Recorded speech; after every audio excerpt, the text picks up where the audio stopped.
pengusaha bisa dipidana bila tidak melakukan ini kepada pekerja.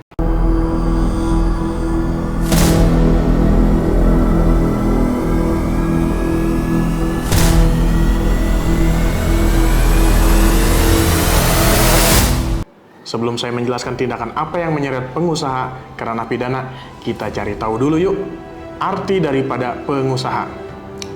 Pengusaha adalah orang-orang, perseorangan, persekutuan, atau badan hukum yang menjalankan suatu perusahaan milik sendiri, atau perusahaan milik orang lain, atau perusahaan yang berkedudukan di luar wilayah Indonesia, berdasarkan ketentuan Undang-Undang 13 tahun 2003 tentang ketenagakerjaan. Nah, selanjutnya, yang dimaksud pekerja dalam Undang-Undang Ketenagakerjaan adalah setiap orang yang bekerja dengan menerima upah atau imbalan dalam bentuk lain.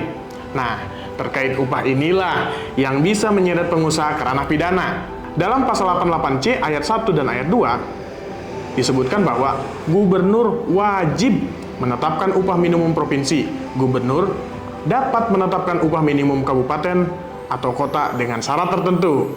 Pasal 88E menyebutkan bahwa upah minimum sebagaimana dimaksud dalam pasal 88C yang sudah saya sebutkan berlaku bagi pekerja atau buruh dengan masa kerja kurang dari 1 tahun pada perusahaan.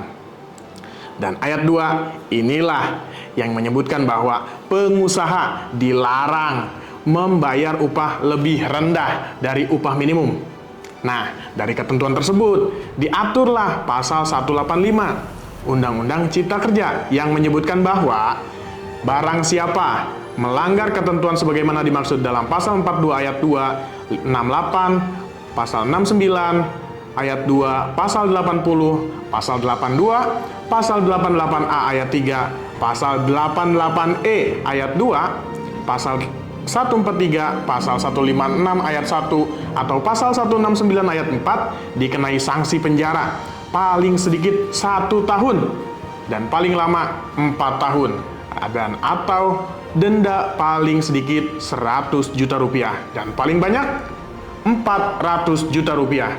Nah, bila pengusaha membayar upah di bawah upah minimum, maka pengusaha dapat dipidana berdasarkan ketentuan pasal yang tadi. Maka, untuk buruh harus lebih teliti dalam menerima upah. Tolak upah murah, buruh harus sejahtera. Hidup buruh, salam halo pengacara.